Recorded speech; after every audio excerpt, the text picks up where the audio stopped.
Pernah nggak sih lo ngerasa tahu kalau itu kebiasaan buruk tapi tetap aja dilakuin? Kalau tahu itu salah, kenapa masih susah berhenti? Sebenarnya, masalahnya bukan cuma soal kemauan. Otak kita itu punya caranya sendiri buat bikin kita kecanduan. Dan ironisnya, kita sering nggak sadar. Setiap kali lo ngulang kebiasaan buruk, otak lo bikin jalur baru. Kayak nginjek jalan setapak di hutan. Makin sering nginjek, makin jelas jalannya. Dan anehnya, otak lo malah nganggap itu nyaman. Parahnya lagi, kebiasaan buruk itu seringkali ngasih hadiah instan. Scroll medsos tanpa henti, rokok di tengah stres, atau tidur lagi pas alarm bunyi, semua itu bikin lo ngerasa enak walau cuma sebentar. Dan otak lo suka banget yang instan. Bahkan dia rela ngerusak masa depan lo buat dapetin sedikit rasa nyaman sekarang. Tapi tunggu, lebih rumit lagi. Kadang kebiasaan buruk itu bukan soal nikmatin, tapi ngelupain. Banyak yang merokok, minum, atau scroll medsos bukan buat seneng, tapi buat kabur. Kabur dari rasa bosan, stres, atau bahkan kenyataan yang gak mau dihadapi. Dan makin lo kabur, makin kuat juga jebakannya. Yang lebih mind-blowing lagi, pernah dengar tentang cognitive dissonance? Itu tuh perasaan gak nyaman pas lo tahu kebiasaan lo salah, tapi tetap dilakuin. Jadi, buat ngilangin rasa gak nyaman itu, lo malah cari pembenaran. Ah, masih muda ini. Besok aja berhenti. Dan lo tahu kan, besok yang dimaksud gak pernah datang. Bahkan faktanya, makin lo nyoba berhenti tapi gagal, makin otak lo nganggap kebiasaan itu wajar. Kayak paradoks, berusaha berhenti malah bikin lo makin tenggelam. Nah, yang jadi pertanyaannya sekarang, kalau tahu itu jebakan, kenapa masih susah buat lepas? Atau jangan-jangan, kita emang gak pernah mau lepas?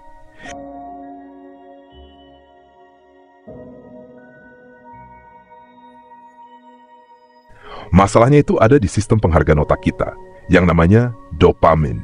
Setiap kali lo lakuin kebiasaan buruk, otak lo nge-release dopamin, hormon yang bikin lo ngerasa senang. Dan yang lebih licik, bukan hasil akhir yang bikin kecanduan, tapi anticipation-nya.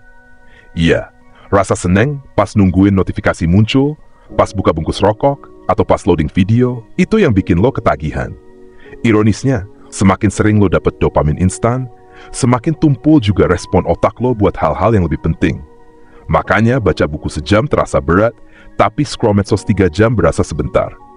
Otak lo keburu kebiasa sama yang instan, kayak mesin yang rusak kecepatannya. Tapi, ada yang lebih dalam lagi.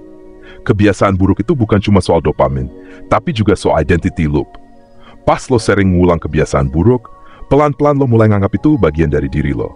Aku memang orangnya begini. Dan pikiran itu jadi tembok yang lebih kuat dari apapun. Dan lucunya, kadang lo bahkan ngerasa nyaman di balik tembok itu. Soalnya, buat ngerubah kebiasaan buruk, lo nggak cuma harus ngelawan rasa nyaman, tapi juga identitas yang udah lo bentuk sendiri. Jadi bukan cuma soal berhenti ngerokok atau ngurangin medsos, tapi soal ngelawan bagian dari diri lo yang udah lama lo percaya. Terus, kenapa susah banget buat ngubah kebiasaan buruk?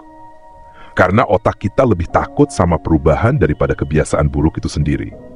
Perubahan itu artinya harus ngorbanin rasa nyaman, dan otak kita benci sama ketidakpastian.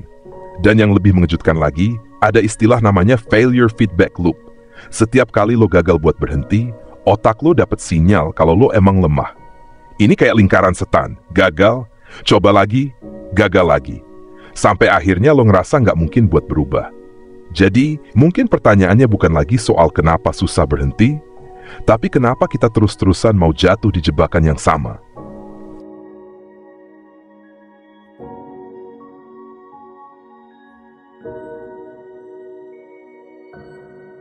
Nah, kalau mau lepas dari jebakan ini, lo harus main lebih licik dari otak lo sendiri. Yang pertama, hijack sistem dopamin otak lo. Triknya, ganti kebiasaan buruk lo sama kebiasaan ngasih dopamin juga, tapi lebih sehat. Misalnya, tiap kali pengen scroll medsos, coba jalan bentar atau dengerin lagu favorit. Kuncinya bukan nahan dopamin, tapi ngarahin ke sumber yang beda. Terus, bikin yang namanya friction. Kebiasaan buruk itu susah berhenti karena gampang banget dilakuin. Jadi, tambahin rintangan kecil. Kalau lo kecanduan ngecek HP, coba taruh di tempat yang susah dijangkau. Atau kalau sering nunda-nunda, bikin aturan buat mulai ngerjain cuma 5 menit aja. Anehnya, begitu mulai, otak lo biasanya bakal lanjut sendiri. Yang gak kalah penting, fokus ke identity shift. Daripada ngomong, gue mau berhenti ngerokok, coba ubah jadi, gue bukan perokok. Beda banget efeknya, karena lo bukan cuma ngubah kebiasaan, tapi juga cara lo ngelihat diri sendiri. Dan buat ngebangun identitas baru, lo perlu bukti kecil yang konsisten. Setiap kali lo nolak kebiasaan buruk, lo lagi ngecor batu bata buat identitas baru lo. Lalu, ada teknik yang namanya habit stacking. Caranya, tempel kebiasaan baru lo ke kebiasaan lama yang udah otomatis.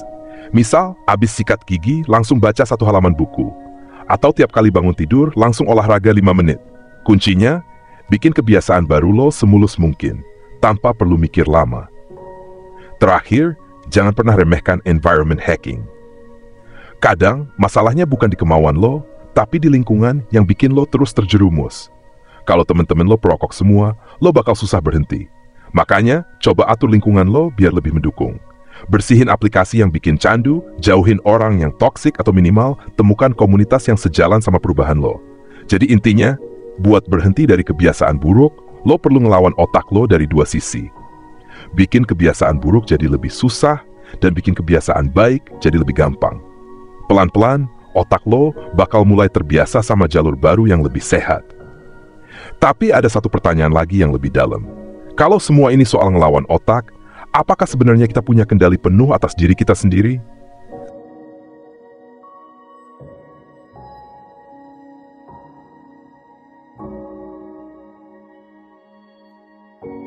Jadi intinya, kebiasaan buruk itu susah dihentikan, bukan cuma soal kemauan. Tapi karena otak kita secara licik bikin kita terjebak di lingkaran nyaman. Dengan ngerti cara kerja otak dan ngehack sistemnya, lo sebenarnya punya peluang buat lepas dari jebakan itu. Pelan-pelan tapi pasti. Ingat, yang bikin lo gagal bukan karena lo lemah, tapi karena lo masih main di medan yang gak adil. Jadi, mulai sekarang, coba buat langkah kecil yang konsisten. Entah itu nambahin rintangan buat kebiasaan buruk, atau nempelin kebiasaan baik ke rutinitas lo yang udah ada. Nah, gimana menurut lo? Pernah ngerasa terjebak sama kebiasaan buruk yang susah banget dilepasin? Coba ceritain pengalaman lo di kolom komentar. Siapa tahu ada yang ngalamin hal yang sama. Dan kalau lo pengen bahas lebih dalam lagi soal gimana cara ngebongkar kebiasaan buruk ini, cek video gue yang lain di playlist Paradox. Jangan lupa buat subscribe, biar nggak ketinggalan bahasan mind-blowing lainnya. Sampai ketemu di video selanjutnya.